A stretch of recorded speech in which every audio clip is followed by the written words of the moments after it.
Ok tout le monde, donc du coup, allons-y avec notre chapitre 4 qui est quantité et approvisionnement. Donc du coup, on va rentrer véritablement dans la gestion du stock. Au fond, c'est quoi optimiser le stock? Optimiser le stock, c'est tout simplement atteindre un compromis, au fond, idéal, j'ai envie de dire, entre le coût d'un stock minimum et le taux maximum de service que l'on va mettre en place, en face, plus exactement. Donc du coup, coût minimum, service maximum. C'est au fond être capable d'obtenir le niveau de stock qui va correspondre au coût décidé et au taux de service voulu. À dire comme ça, c'est facile. Mais on se rend bien compte que dans la réalité, c'est pas si évident de ça. Mais c'est ça le but de la gestion du stock, si vous voulez, c'est d'assurer la disponibilité des matières, des fournitures nécessaires pour satisfaire les besoins en temps voulu dans les meilleures conditions possibles. Le stock est le résultat d'une différence entre le flux d'approvisionnement et le flux de consommation, bien évidemment, entre ce que j'ai dans mes réserves, entre guillemets, et ce qui va partir en consommation.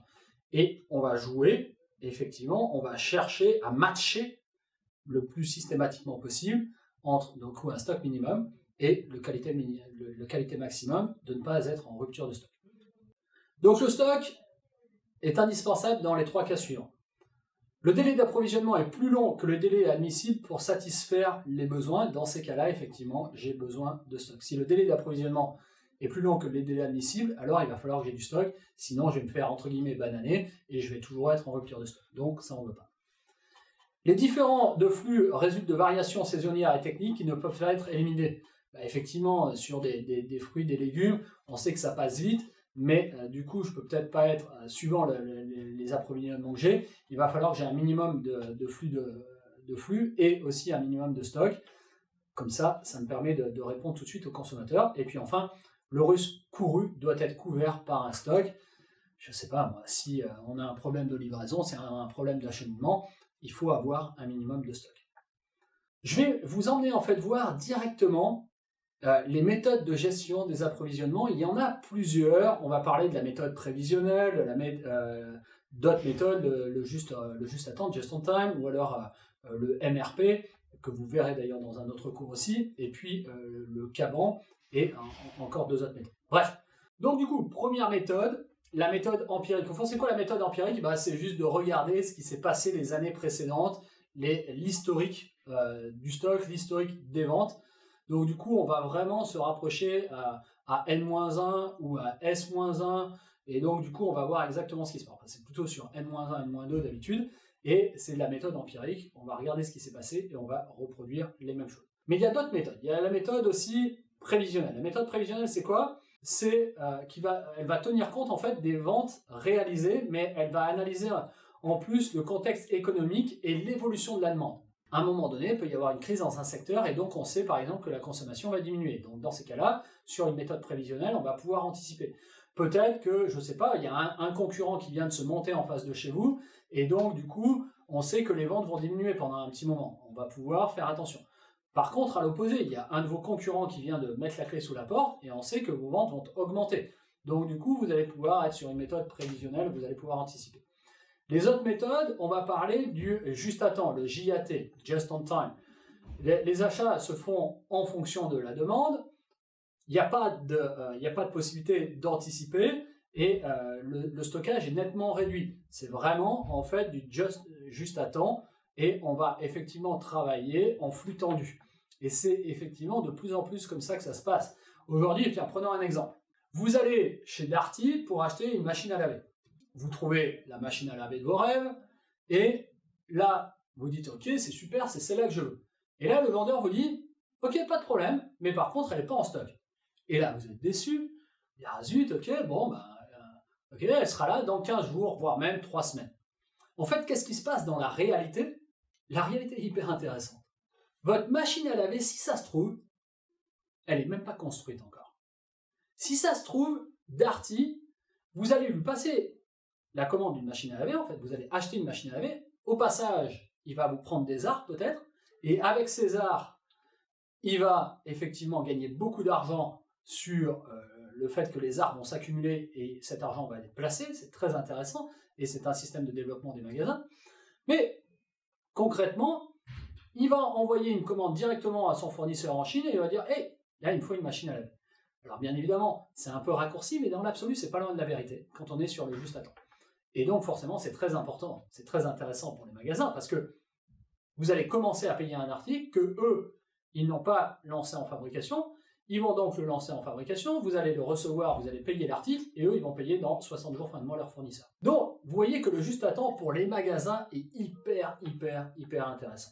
Autre méthode, possibilité de méthode de gestion des approvisionnements, ce qu'on appelle la méthode MRP, Management des ressources de production. Alors, c'est quoi ce MRP?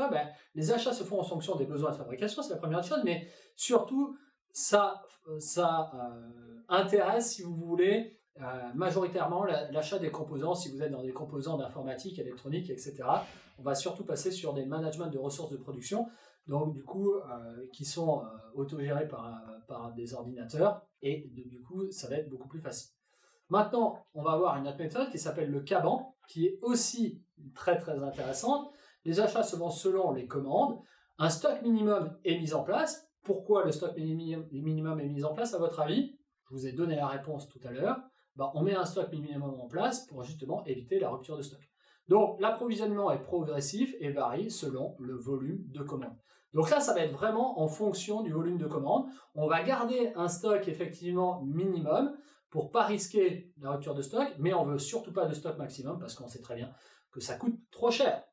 Donc, vous voyez qu'il y a quelques méthodes comme ça qui sont intéressantes et qui nous permettent de gérer notre gestion des stocks. Après, on peut parler de la gestion de stock en point de commande. Il consiste à fixer un seuil d'alerte, un seuil d'alerte, pardonnez-moi, de stock bas. Lorsque ce seuil est atteint, une commande est automatiquement déclenchée. Grâce à des CRM, ce qu'on appelle effectivement des EPI, où notre système informatique va discuter, entre guillemets, avec le système informatique de notre fournisseur, et on va avoir un stock d'alerte qui va arriver, notre système informatique va faire bip, bip, bip, hop, il faut passer une commande, et donc automatiquement, en fait, c'est un bot, c'est un robot, c'est une sorte d'intelligence artificielle, si vous voulez, dans les prémices, je vais dire, mais c'est une réalité, où on va avoir donc ce robot qui va dire, oula, alerte, on passe tout de suite une commande automatiquement chez notre fournisseur reçoit automatiquement la commande, prépare la commande, envoie la commande.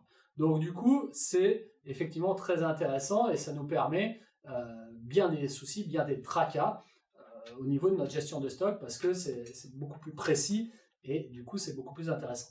Donc effectivement, le calcul précis de la quantité à commander permet une réduction des stocks dormants. On n'a pas de surstock. Ce modèle de gestion de stock implique une totale confiance dans la supply chain. Donc, vous savez, la supply chain management, qui est effectivement toute la gestion de l'arrivée des marchandises jusqu'à la sortie des marchandises. Il est également nécessaire de parfaitement connaître la consommation à fluctuation par des calculs précis. Effectivement, c'est des données sur plusieurs mois, plusieurs années qui va nous permettre d'avoir une précision extrême pour la gestion des flux. Dernier modèle dont je vais vous parler, c'est de recomplément périodique.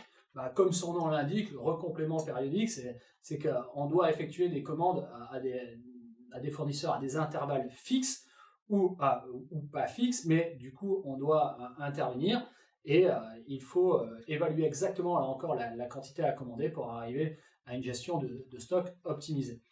Le modèle de complément périodique consiste à calculer précisément, là encore une fois, la quantité à commander. Il inclut un stock de sécurité pour éviter la rupture des stocks comme l'autre. Donc, en général, une demande qui est moyenne, une période fixe entre deux commandes, un stock disponible, un stock de sécurité, un délai d'approvisionnement, le niveau de recomplément qui va nous permettre donc du coup d'avoir une excellente gestion des stocks.